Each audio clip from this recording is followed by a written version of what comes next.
So ayan mga paps, no, magandang umaga sa inyong lahat mga paps. Maghunting ako ngayon siguro mga paps, at baka hinto na yung mahinang pag-ulan dito sa amin mga paps, no. Umulan kaninang umaga mga paps, mga alas 4 ata mga paps.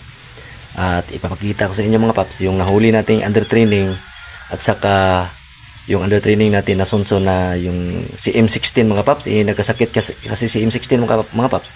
Akala ko hindi na siya kakain mga paps. At pagising ko mga paps, kulay yellow na yung tae niya mga paps. Kumain siya ng feeds mga paps. At yun nga, gumaling na ang ating M16 na under training mga paps. Ipakita ko sa inyo mga paps yung nahuli natin na sonson. At sinama ko siya sa isang under training ko na kumakain ng feeds mga paps. At kumain na din siya ng feeds mga paps. 3 araw na ngayon mga paps, no.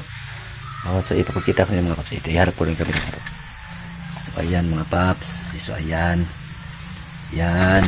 Yun, yung tumalon mga paps, yung sonson na uli natin mga paps, no. Yun, mailak mga paps. At yan ang ating isang under training mga paps, no.